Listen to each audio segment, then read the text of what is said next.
My name is Sophia Williams, and I'm 28 years old. I had just wrapped up a career-defining business trip in Seattle, exhausted but excited to see my family after 3 long months. With shaky hands, I sent a simple text to our family group chat. Flight lands at 5 p.m. Can someone pick me up? When my brother's reply bubbles appeared, relief washed over me. Until I actually read his message. I never imagined those few words could shatter my heart so completely. Before I tell you what happened next, drop a comment letting me know if you've ever been let down by family. Don't forget to subscribe for more real-life stories that might just validate your own experiences. Growing up in suburban Chicago, the Williams family was the definition of close-knit. Our modest 2-story house on Maple Street was always filled with laughter, occasional arguments, and the constant aroma of my mother's famous lasagna on Sunday evenings. My parents, Tom and Diana Williams, created a home where support was given without question. My older brother Jason, 2 years my senior, had always been my protector and confidant. My younger sister Mia, 3 years behind me, looked up to both of us with admiration that made me strive to be worthy of it. Family dinner was sacred in our household. Every evening at 6:30 sharp, all electronic devices were banished, and we gathered around our oak dining table to share stories about our day. My father would ask each of us, "What was the best part of your day, and what challenged you today?" These simple questions sparked conversations that often lasted well beyond dessert. During high school, when many of my friends complained about their families, I secretly felt blessed to have mine. After graduating with a marketing degree from Northwestern University, I landed an entry-level position at a boutique marketing agency in Chicago. For 2 years, I lived at home, saving money and enjoying the comfort of family life while building my career. Then came the opportunity that would change everything, a junior brand manager position at Adams & Collins, one of the most prestigious marketing firms in New York City. When I announced the job offer at family dinner, the reactions were mixed. My mother's eyes glistened with unshed tears, though she forced a smile.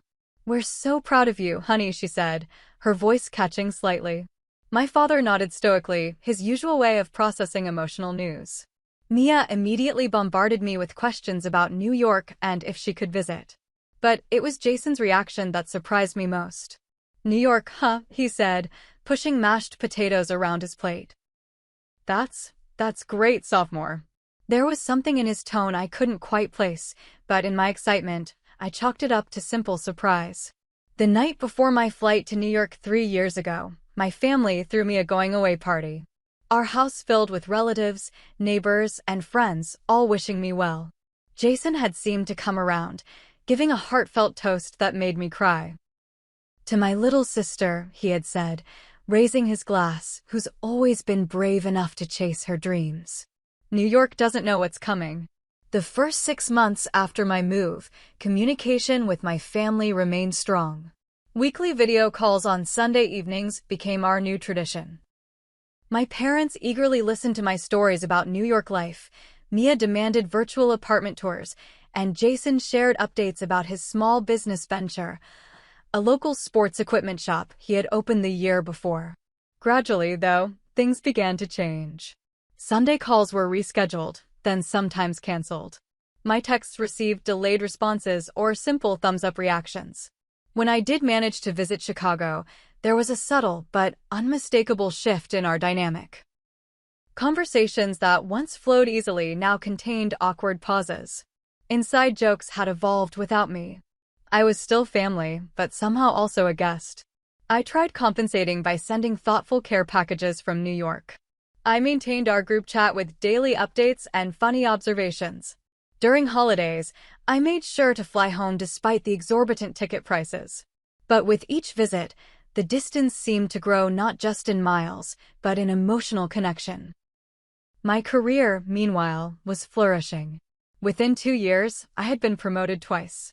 My campaigns received industry recognition, and my client portfolio expanded to include several major brands. The trade-off for this success was grueling hours, frequent working weekends, and a social life limited to professional networking events.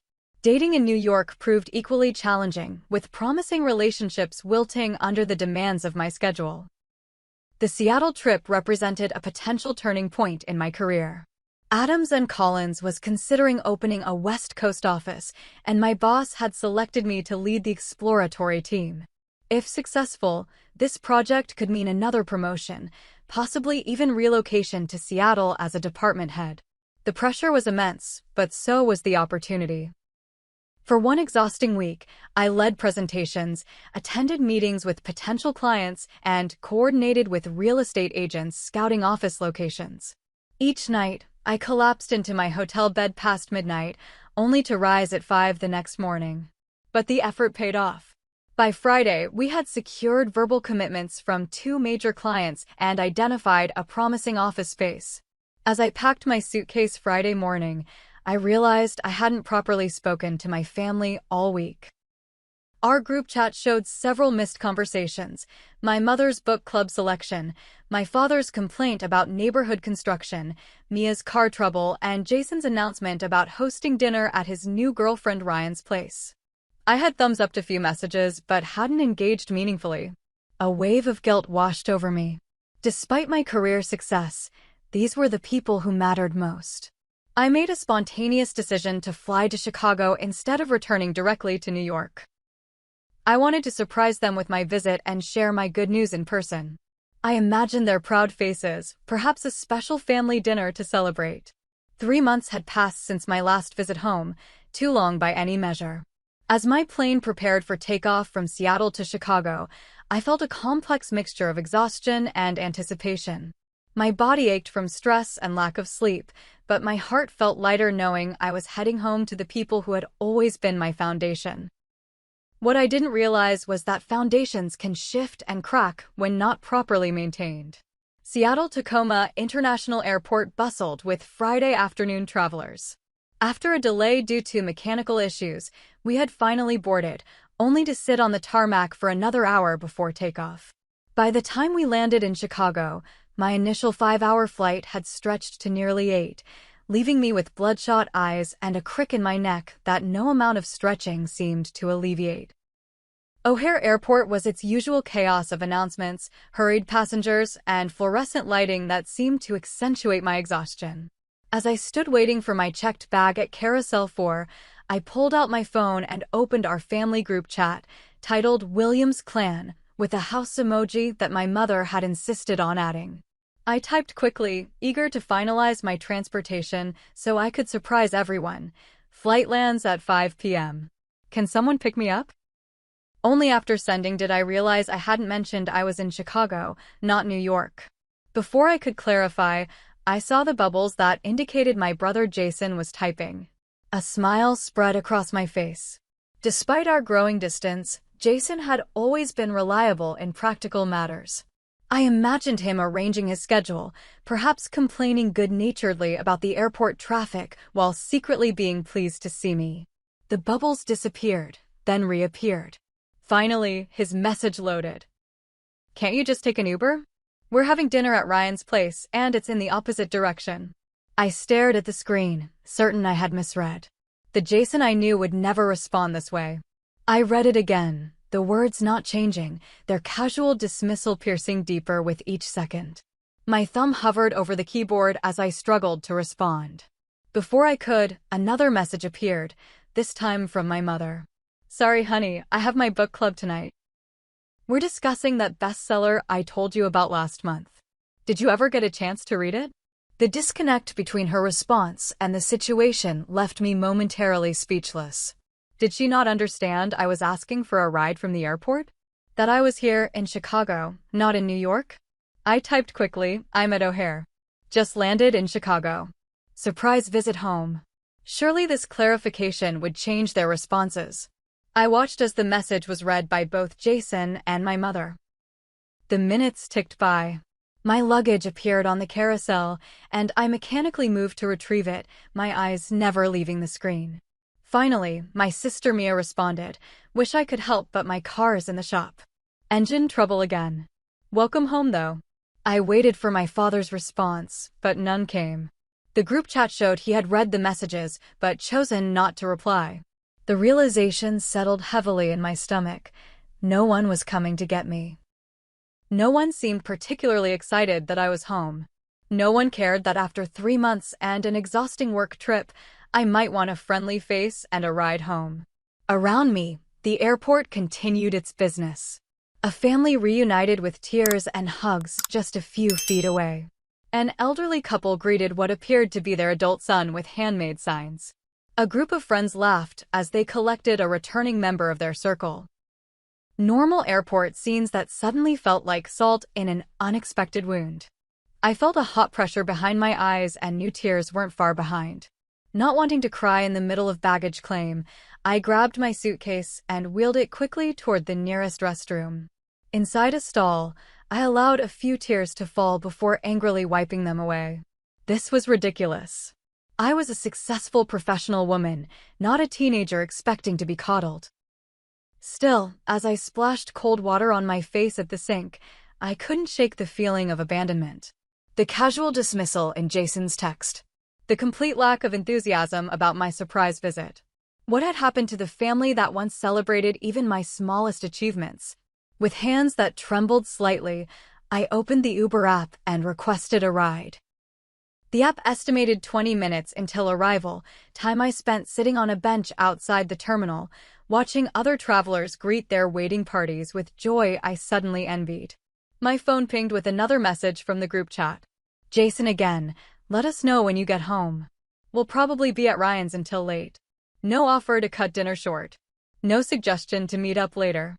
Just a casual acknowledgement of my existence that felt worse than no response at all. I didn't reply. When my Uber driver arrived, a middle-aged man named Carlos with kind eyes and a gentle demeanor, he immediately noticed my distress despite my attempts to hide it.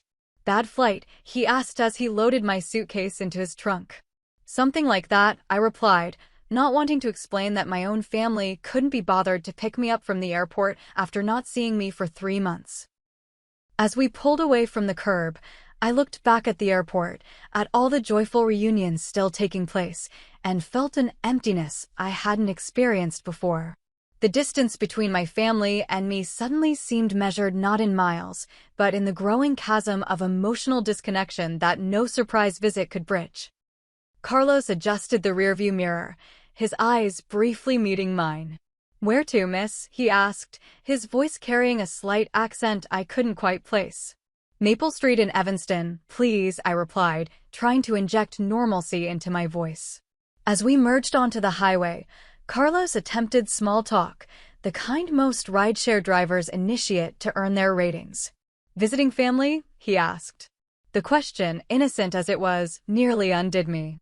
"Yes," I managed. "My parents and siblings."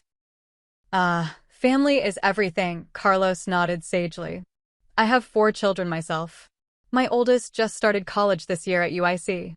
First in our family to go to university." The pride in his voice was unmistakable, and suddenly I found myself opening up to this stranger. "My family used to be close," I said, surprising myself. "I moved to New York 3 years ago for work, and things have changed." Carlos nodded thoughtfully. "Distance is difficult. My brother moved to Arizona 15 years ago. At first, it was hard. We argued about him leaving the family business. Now we talk every Sunday without fail." "How did you maintain that connection?" I asked, genuinely curious. "Persistence," he answered simply. "And understanding that relationships change form but don't have to diminish in importance." His words struck a chord. Had I been persistent enough? As Carlos drove, I scrolled through my text history with my family. The evidence was there: canceled video calls I hadn't tried to reschedule, family events I had missed for work, conversations where my responses were delayed by days. Last Thanksgiving, I had canceled my trip home last minute due to a client emergency. Christmas had been abbreviated to a 48-hour visit where I spent half the time on my laptop finishing year-end reports. My father's 60th birthday celebration had coincided with a major presentation, and I had sent an elaborate gift basket instead of attending. Yet I had always assumed they understood. That my family recognized my career demands as temporary sacrifices for long-term success. that they were proud of my accomplishments even when those accomplishments kept me away. A memory surfaced of Jason driving me to the airport for my initial move to New York. "Don't forget where you came from, Soph," he had said, helping me with my luggage. "Some things are more important than fancy job titles." At the time, I had laughed and assured him I would never change. Now, his words echoed with prophetic weight. As we exited the highway, my phone buzzed with an Instagram notification. Mia had posted a new photo. Without thinking, I opened it, then immediately wished I hadn't. The image showed my family gathered around a dining table at what must be Ryan's place. My parents, Jason, Mia, and a woman I assumed was Ryan, all raising wine glasses in a toast. The caption read, "Family dinner at Ryan's new place. #blessed #family first." The timestamp showed it had been posted 3 minutes ago, right around the time they had collectively decided they were too busy to pick me up from the airport. The pain that lanced through me was physical, a sharp contraction in my chest that momentarily stole my breath. With shaking fingers, I scrolled through the comments. My aunt had written, "Such a beautiful family gathering." My cousin added, "Look at all those smiling faces. Love you guys." I clicked on Jason's profile next and found another knife twist, a video of him giving a toast, his arm around Ryan. "To the people who matter most," he was saying, his smile wide.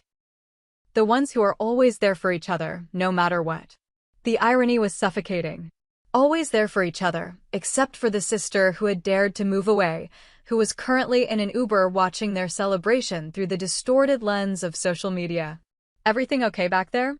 Carlos asked, his eyes again finding mine in the mirror. I quickly locked my phone screen. "Fine," I lied, then immediately amended. "Actually, no. Not really." Carlos nodded sympathetically, but didn't pry, allowing me the dignity of my private pain. For the remainder of the ride, we traveled in silence, me lost in a spiral of hurt, anger, and, increasingly, guilt. By the time we pulled up to my parents' house, the place I had called home for 25 years before New York, dusk had settled. The house stood dark and empty, everyone obviously still at Ryan's dinner. Carlos helped me with my luggage, waving away my attempt to tip him extra. Suitcase to my old bedroom, now partially converted to a home office with my childhood bed pushed against one wall and a desk occupying the opposite corner. The walls still held my high school achievements, honor roll certificates, marketing competition awards, photos of cheerleading championships, preserved like museum artifacts of a person I used to be. Sitting on the edge of my bed, I again opened Instagram, torturing myself with more photos from the dinner I hadn't been invited to join. There was Mia laughing at something off camera. My father carving what appeared to be a roast. My mother with her arm around Ryan, both women smiling like old friends. The most painful image was a candid shot of Jason, his expression relaxed and happy in a way I hadn't seen in our recent video calls. He looked unburdened, completely present in a moment that didn't include me. A new photo appeared as I watched, posted by Ryan. A group selfie with the caption, "So blessed to be welcomed into this amazing family. #future in-laws #fingers crossed." The implication was clear. Jason and Ryan were serious, possibly pre-engagement. A major life development my brother hadn't thought to share with me directly. Something I was learning about through social media while sitting alone in my childhood bedroom. The tears came then, not in the dramatic sobs of teenage heartbreak, but in the silent, steady stream of adult disappointment. I hadn't just missed dinners and birthdays. I had missed the everyday moments that formed the foundation of continued closeness. I had missed my brother falling in love. I had missed my sister's growth into the confident young woman smiling in those photos. I had missed the gradual shift of my parents' lives as they adapted to their children growing up. But even as these realizations washed over me, another emotion rose to meet my guilt, anger. Yes, I had moved away. Yes, my career demanded much of my time. But families were supposed to adapt, not punish. They were supposed to celebrate your success, not resent your absence. They were supposed to pick you up from the airport when you texted that you needed a ride. With these conflicting emotions swirling inside me, I eventually changed into pajamas and curled up under my childhood comforter, my tear-stained face pressed into the pillow that still smelled faintly of home. The last thing I saw before falling into exhausted sleep was another notification, a family photo from dessert time, everyone's faces glowing with contentment, no empty chair visible to mark my absence. The aroma of bacon and coffee pulled me from troubled dreams. For a moment, disoriented in my childhood bedroom, I could almost believe I was 16 again, with no greater concern than that day's math test. Then reality reasserted itself, along with the dull ache of yesterday's realization. My family had moved on without me. Voices drifted up from the kitchen below, the familiar morning symphony of my mother's cooking instructions, my father's newspaper rustling, and the siblings bickering over the last banana. Taking a deep breath, I pulled on a Northwestern University sweatshirt I'd left behind years ago and made my way downstairs. The kitchen conversation halted abruptly when I appeared in the doorway. For pairs of eyes turned toward me with varying degrees of surprise and what I could only interpret as discomfort. "Morning," I said, aiming for casual normalcy despite the tension thickening the air. My mother recovered first, bustling over to wrap me in a hug that felt more performative than genuine. "Sophia, what a wonderful surprise. We didn't expect you until much later." She pulled back, examining me with the critical eye mothers reserve for children they haven't seen in months. "You look tired, honey. Not sleeping well in New York." Before I could answer, Jason spoke from his position at the kitchen island, mouth half full of toast. "So you made it home okay last night? You never texted." The casual inquiry, devoid of any acknowledgement of their collective abandonment, ignited something in me. But I swallowed the angry retort, nodding instead as I poured myself coffee. My father lowered his newspaper enough to make eye contact. "Good to see you, kiddo. How long are you staying?" His tone suggested he was inquiring about a casual acquaintance's visit, not his daughter's first trip home in 3 months.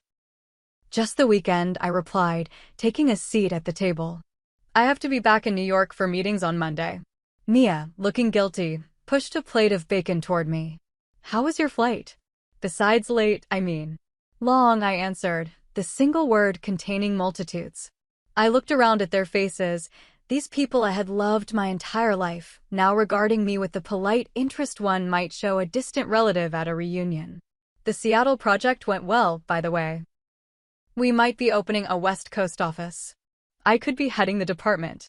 My announcement hung in the air, met with nods and murmurs of "that's nice" and "good for you," but none of the enthusiastic pride I had imagined when planning this surprise visit.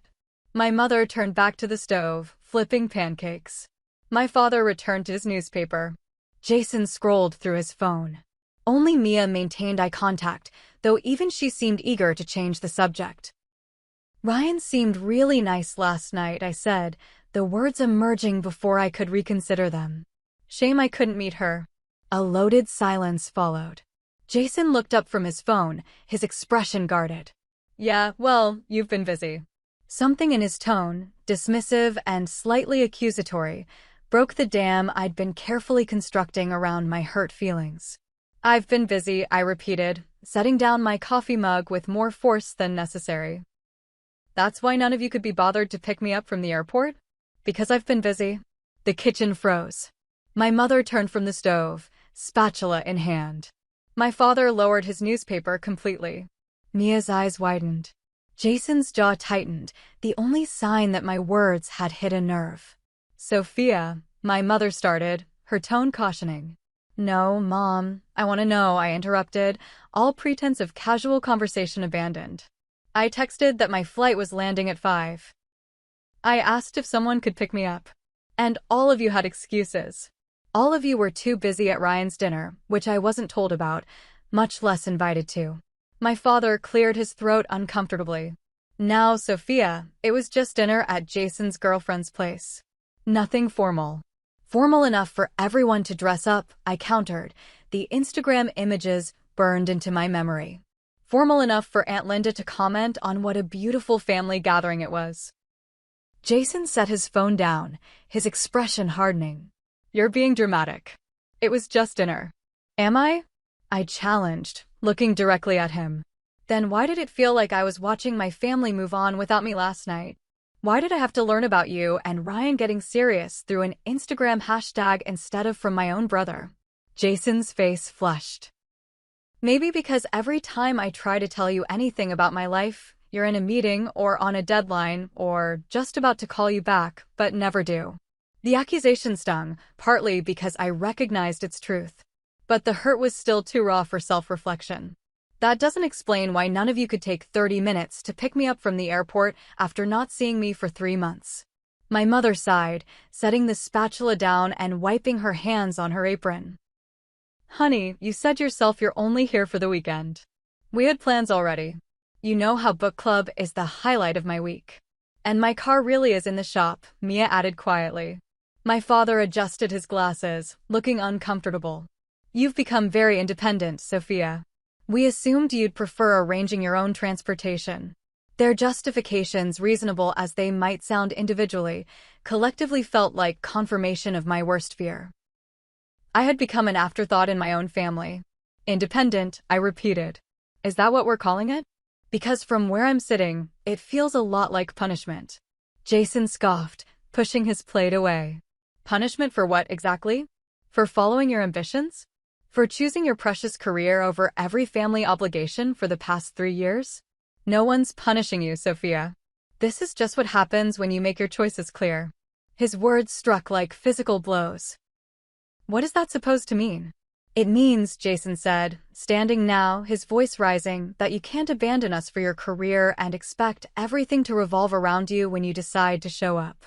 It means we've adjusted to life without you constantly in it, because that's what you wanted. The kitchen fell silent, his accusation hanging heavy in the air. I stared at my brother, this person who had once been my closest confidant, now looking at me like I was a stranger who had disappointed him beyond measure. Is that really what you all think? I asked, my voice barely above a whisper as I looked around at each family member. That I abandoned you? That I wanted to grow apart? My mother looked away, unable to meet my eyes. My father became intensely interested in a spot on the tablecloth. Jason maintained his challenging stare. Only Mia showed any sign of discomfort with the narrative, shifting in her seat and casting quick glances between Jason and me. I moved for a job opportunity, I continued, fighting to keep my voice steady. I didn't move to get away from my family. I've tried to stay connected. I call, I text, I visit when I can. When you can, Jason repeated sarcastically. Which is practically never. Do you even know what's been happening in our lives? Dad's heart scare last year? Mom's writing group publishing their anthology? My store nearly going under while you were winning awards for marketing campaigns. Each example hit like an accusation, and I realized with growing horror that I had indeed missed crucial moments. My father had mentioned chest pain, but I hadn't realized it had been serious enough to be called a scare. My mother had mentioned writing, but not publication. And Jason's business troubles had been completely unknown to me. Why didn't you tell me these things? I asked, genuine confusion mixing with defensive anger. We did, my mother said softly. In texts you didn't fully read. In calls you rescheduled and forgot. In conversations you half participated in while typing emails. The truth of her words struck deep. Had I really been so absent even when seemingly present? The guilt threatened to overwhelm me, but Jason wasn't finished. You know what the worst part is? He continued, his voice tight with emotion. You succeeded. You got everything you wanted.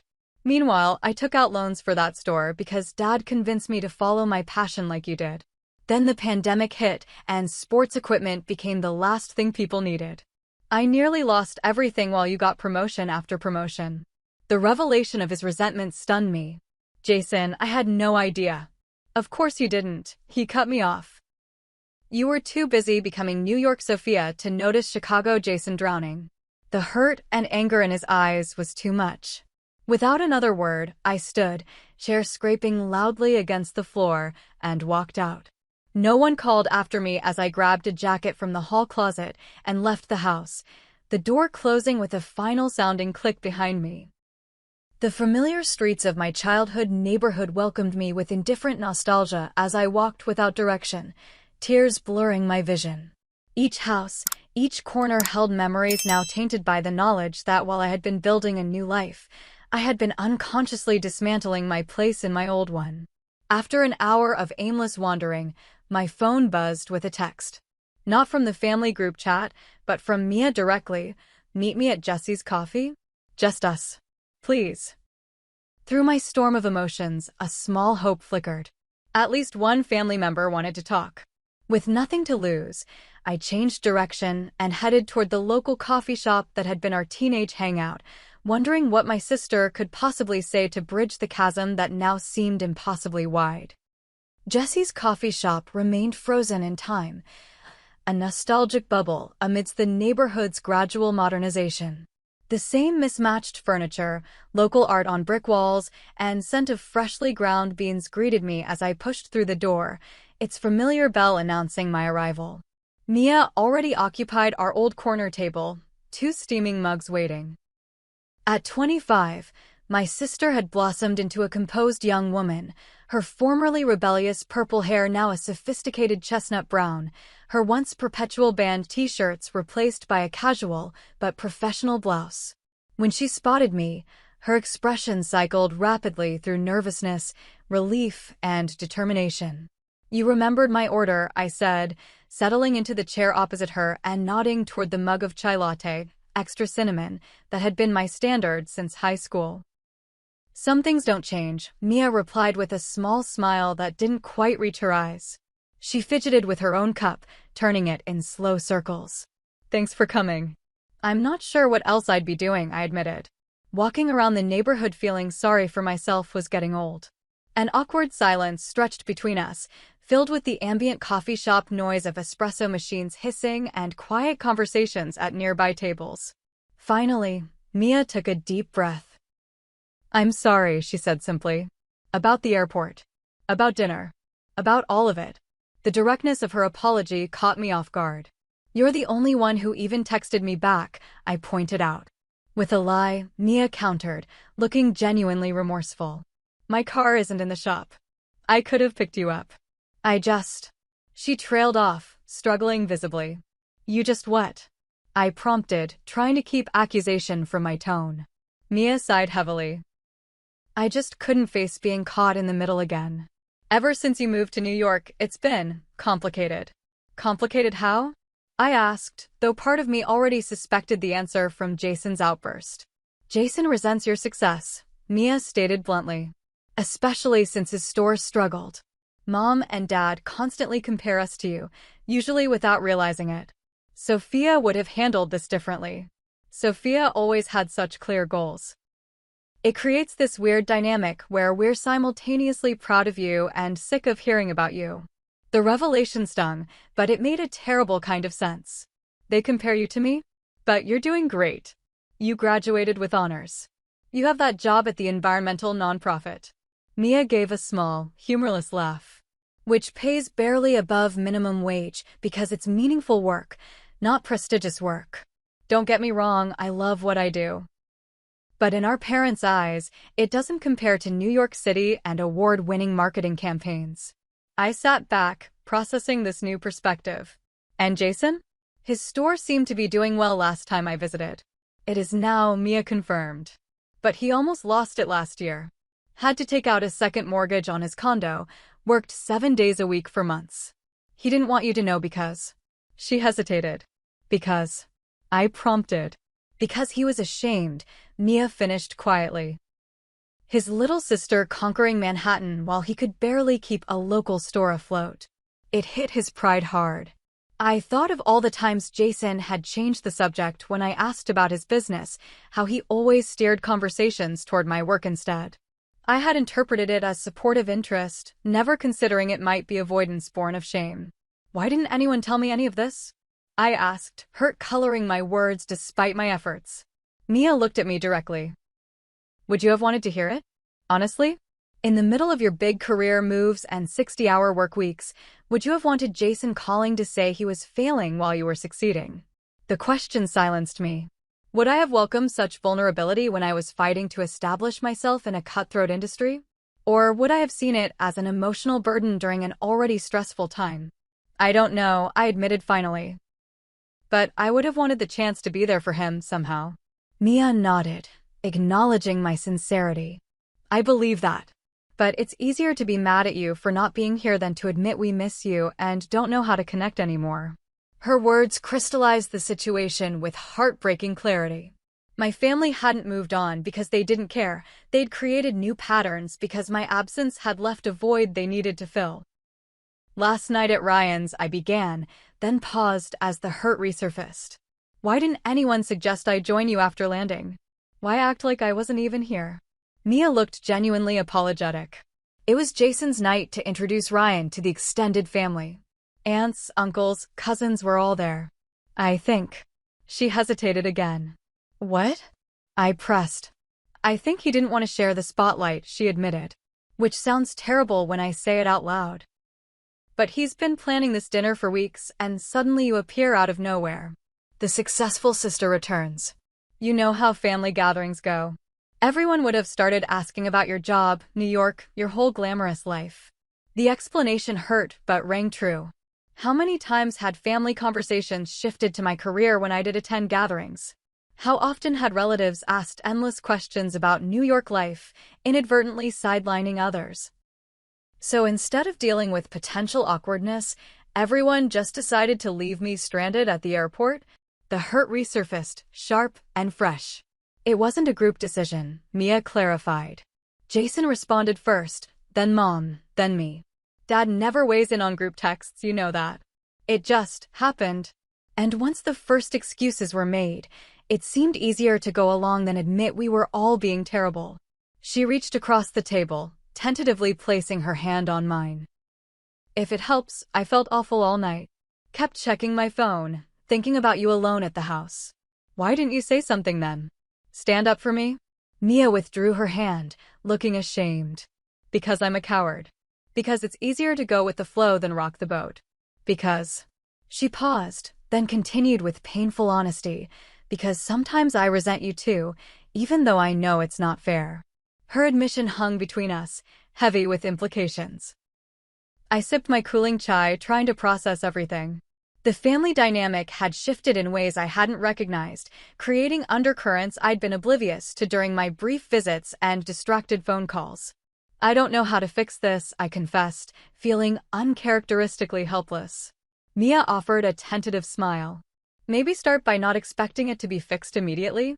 This didn't happen overnight. It won't be resolved in a day. As we sat in contemplative silence, my phone buzzed. A text from my mother, dinner at home tonight. 6:30 sharp. Family meeting. Please come home soon. I showed the message to Mia, who grimaced. Mom's using her "this is non-negotiable" tone. We should probably head back. Is this going to be an intervention or an execution? I asked, only half joking. Mia stood, gathering her bag.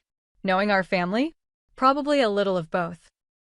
As we left the coffee shop, I felt a complex mixture of dread and hope. The conversation with Mia had provided context for my family's behavior, though not necessarily comfort. The hurt remained, but alongside it grew understanding. We had all contributed to this situation in different ways. The walk home was filled with lighter conversation, Mia catching me up on neighborhood changes and local gossip. It felt like a temporary truce, a breath before plunging back into the deeper waters of family conflict. As we approached our parents' house, I steeled myself for what promised to be either a healing conversation or the final fracturing of the family I thought I knew. The Williams family dinner table had witnessed countless milestones, birthdays, holidays, graduation celebrations, and difficult conversations. Tonight, it would serve as the backdrop for perhaps its most challenging gathering yet. My mother had set it with the good plates, a clear signal of the evening's importance. A vase of fresh flowers formed the centerpiece, their cheerfulness at odds with the tension permeating the room. I had spent the afternoon in my room, mentally rehearsing what I wanted to say. Points to make without accusation. Feelings to express without melodrama.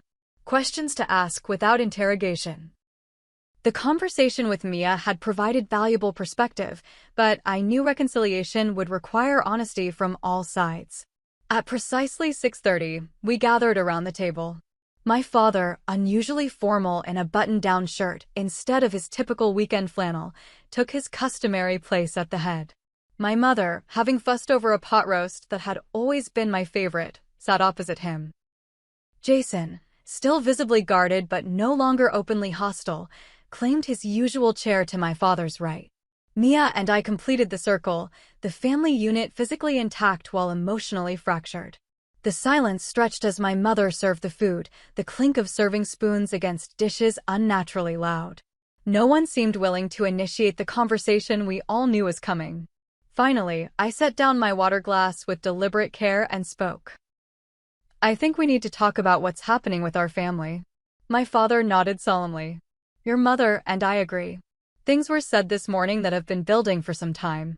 I had a long talk with Mia today, I continued, glancing at my sister, who offered an encouraging nod. She helped me understand some things I've been missing. But I'd like to hear from everyone directly.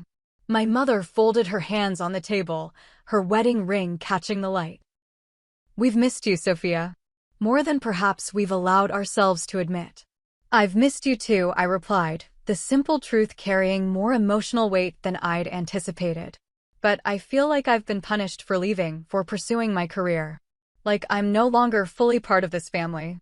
Jason stiffened, opening his mouth to respond, but my father raised a hand. Let's all agree to listen fully before responding. This isn't about winning arguments. It's about understanding each other. My brother subsided, though his jaw remained tight. I continued, careful to phrase my thoughts as personal experience rather than accusation.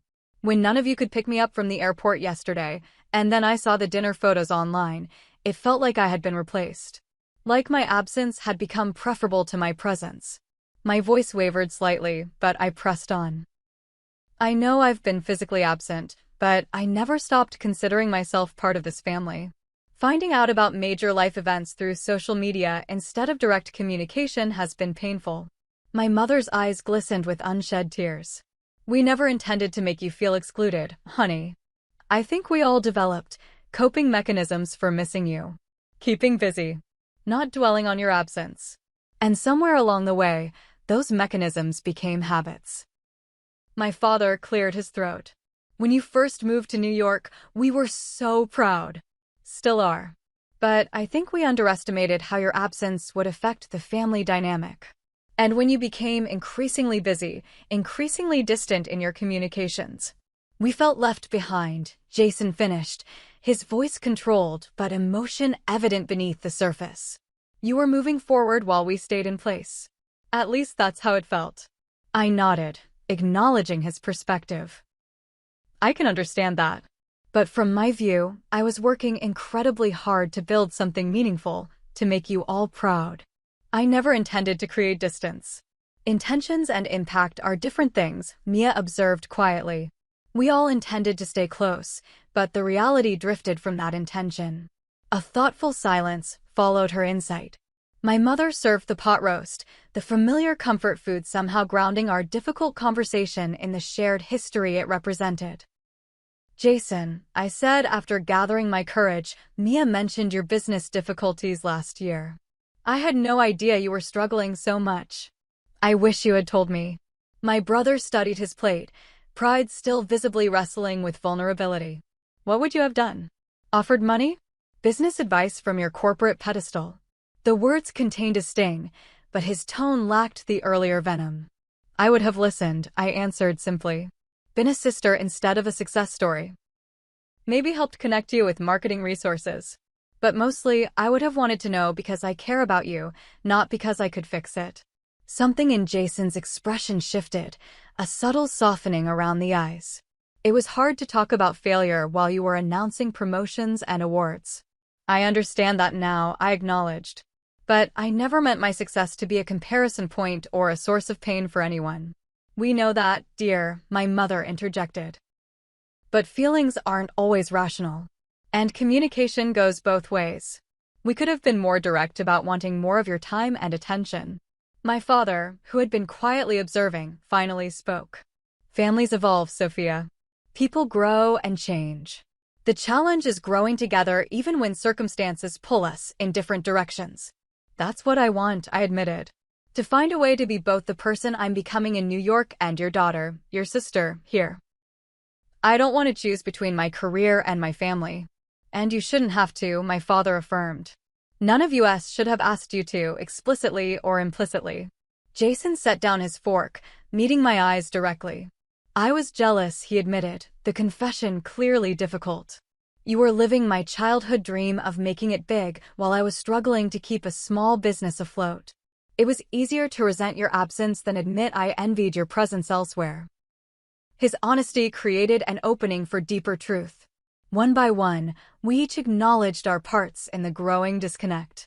My mother confessed to downplaying events in my absence rather than risk making me feel guilty for missing them. My father admitted withdrawing emotionally rather than expressing his disappointment when I missed his birthday celebration. Mia acknowledged becoming the family mediator, a role that sometimes required minimizing conflicts rather than addressing them honestly. And I confronted my own contributions, allowing work to repeatedly take precedence over family commitments, half listening during calls while multitasking, assuming they understood my absences without actually discussing the impact. So, where do we go from here? My mother asked eventually, the question hanging in the air between us. I think we start with honesty, I suggested. Real communication, not just updates and pleasantries. If you're hurt by something I do or don't do, tell me. If I'm feeling disconnected or excluded, I'll tell you. And reasonable expectations, my father added. Your career does demand time and energy. We need to accept that while also making sure family remains a priority. Maybe we need actual scheduled time, Mia proposed. Not just we should talk soon, but concrete plans. Sunday calls that are sacred. Visits marked on calendars months in advance. Jason, who had been thoughtful for several minutes, finally spoke. And maybe I need to stop seeing your success as somehow diminishing mine. Different paths, different definitions of achievement. As we continued talking, something remarkable happened. The tension that had entered the room with us gradually dissipated, replaced by the familiar comfort of family connection. We laughed about old memories. We shared recent struggles more honestly than we had in years. We made tentative plans for activities during my brief visit. By the time my mother brought out her famous apple pie for dessert, the atmosphere had transformed. Nothing was fully resolved, years of accumulated distance couldn't be bridged in a single conversation, but the process had begun. We had started the difficult work of rebuilding what had been slowly eroding without any of us fully recognizing the extent of the damage. I have an idea, my father said as we finished our dessert. Family therapy. The suggestion was so unexpected coming from my traditionally stoic father that we all stared at him in surprise. He shrugged, looking slightly embarrassed. My buddy Phil and his kids started seeing someone after his divorce. Says it helped them talk about things they'd been avoiding for years. Might be worth trying. Just a session or two. My mother reached over to squeeze his hand, visibly moved by his suggestion. I think that's a wonderful idea, Tom. Jason nodded slowly. I'm willing if everyone else is. Me too, Mia agreed. I looked around at these familiar faces, these people who had known me my entire life, with whom I shared both wounds and healing. Yes, I said simply. I'd like that. As we cleared the table together, an activity we had performed countless times throughout my childhood, I felt a cautious hope take root. The distance remained physical, emotional, experiential, but no longer seemed insurmountable. We had taken the first step toward finding our way back to each other, not as the family we had once been, but as the family we might yet become. And how did that make you feel, Sophia? Dr. Lillian Chen's gentle question hung in the comfortable silence of her office, where the Williams family had gathered for our third therapy session. 3 months had passed since that pivotal weekend, and while distance still separated us physically, the emotional chasm had begun to narrow through deliberate, consistent effort. Relieved, I answered honestly, considering the milestone we were discussing. Jason had called me directly when his store won a local business award instead of simply posting about it on social media. It felt like being included in his success rather than just observing it from afar. Dr. Chen nodded encouragingly. And Jason, what prompted you to make that call? My brother shifted in his seat, still sometimes uncomfortable with the vulnerability these sessions required. I realized I wanted Sophia to hear it from me, not through Instagram. And he paused, glancing at me. I was proud of what I'd accomplished and wanted my sister to be proud too. The simple admission would have been unthinkable 3 months ago, when pride and hurt had created barriers seemingly impossible to dismantle. Now it emerged as part of our new pattern: intentional inclusion, deliberate communication, explicit appreciation. Our journey toward healing hadn't been seamless. The first therapy session had reopened wounds barely scabbed over from our family dinner discussion. My father had struggled with the format and used to examining emotions so directly. My mother had cried when confronting how her own fears of abandonment had contributed to passive-aggressive responses to my career choices. Jason and I had revisited our argument, this time with professional guidance to navigate the complex interplay of sibling love and rivalry. But gradually, incrementally, we had begun rebuilding our connections. Sunday video calls became sacred, marked in all our calendars as non-negotiable. I had adjusted my work schedule to ensure availability, sometimes taking calls from my office during lunch breaks rather than postponing. My family had learned to share both celebrations and struggles, no longer filtering their lives to show only highlight reels or diluted difficulties. I've noticed another positive change, Dr. Chen observed, referencing her notes. Mia mentioned last session that she no longer feels caught in the middle of family tensions.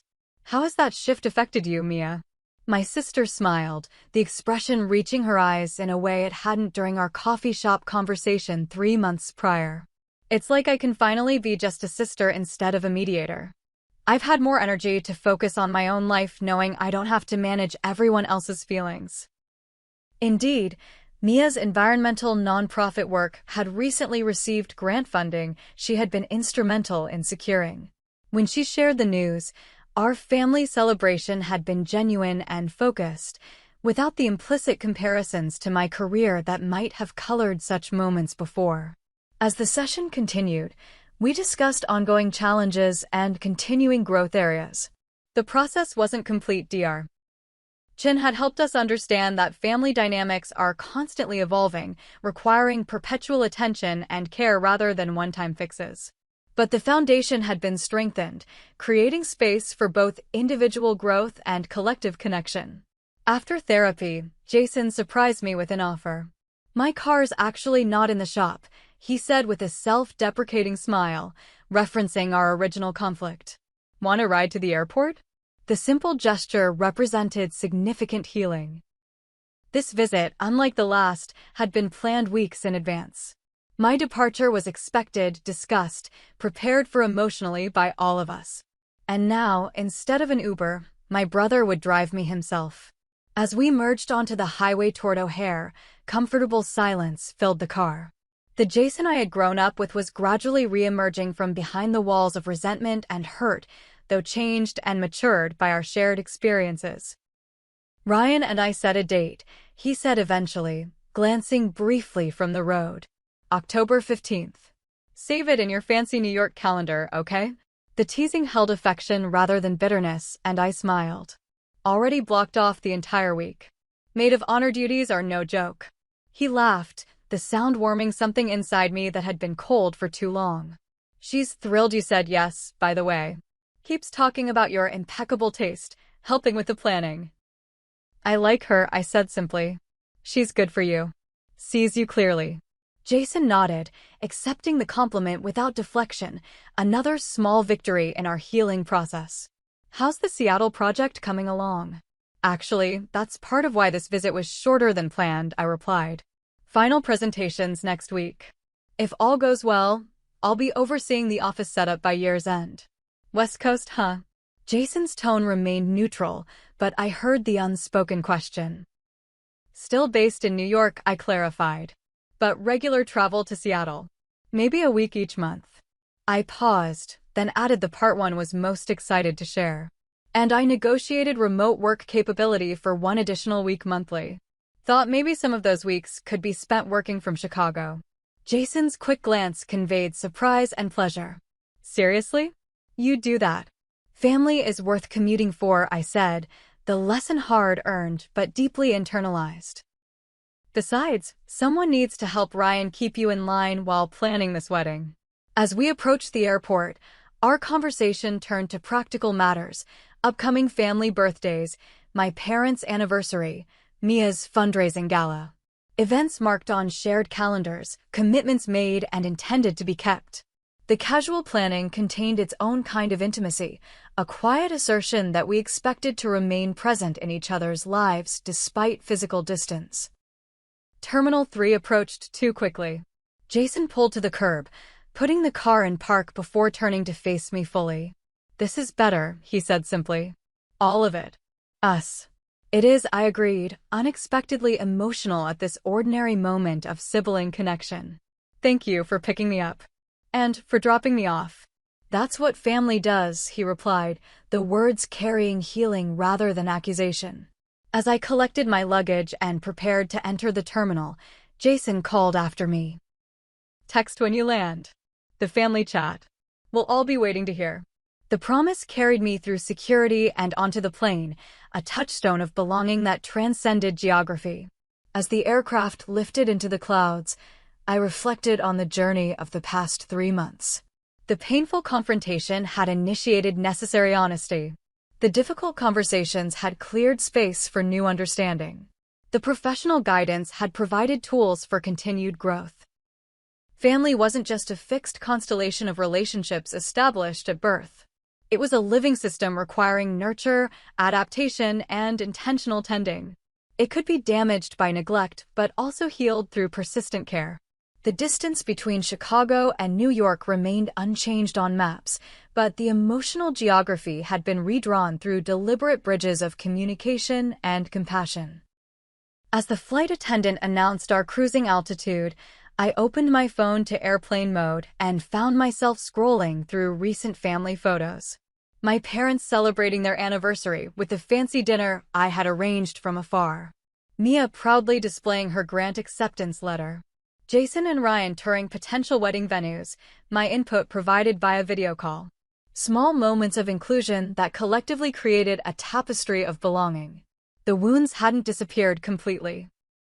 Occasional miscommunications still triggered old patterns. Busy periods still required deliberate effort to maintain connection. But beneath these ongoing challenges lay a stronger foundation, the shared commitment to choosing each other repeatedly, intentionally, lovingly. Family isn't just about being related by blood. It's about choosing each other, even when it's difficult. Sometimes the deepest hurts can lead to the most meaningful healing if we're brave enough to face them together. That text message asking for an airport pickup had revealed painful truths, but also created the opening for authentic reconnection. In the breakdown of what we thought we were had emerged the possibility of what we could become, a family defined not by physical proximity, but by emotional presence, not by perfect understanding, but by perfect willingness to understand. As New York appeared on the horizon, both my destination and my departure point, I composed a message to the family chat. "Landing safely in NYC. Missing you all already. Sunday call at the usual time. Love you." The responses came quickly, a chorus of connection across the miles. "Love you too, honey." Dad says hi from his workshop. Mom, already counting down to wedding planning weekend. Mia, glad you landed safe. House feels empty without you arguing about everything. Jason I smiled at his teasing comment, no longer hearing criticism where none was intended. 3 simple messages, ordinary in content, but extraordinary in meaning. Proof that distance need not equal disconnection. Evidence that hurt could transform into healing. Promise that family, in its most authentic form, remained our shelter through life's inevitable storms. Thank you all for listening to my story. I'm curious, have you experienced similar family dynamics or miscommunications in your own life? How did you bridge those gaps?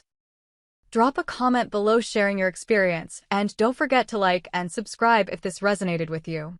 Family relationships can be complicated, but knowing we're not alone in these struggles can be incredibly comforting. I read every comment and would love to hear how you've navigated your own family challenges. Until next time, remember that sometimes the hardest conversations lead to the deepest connections.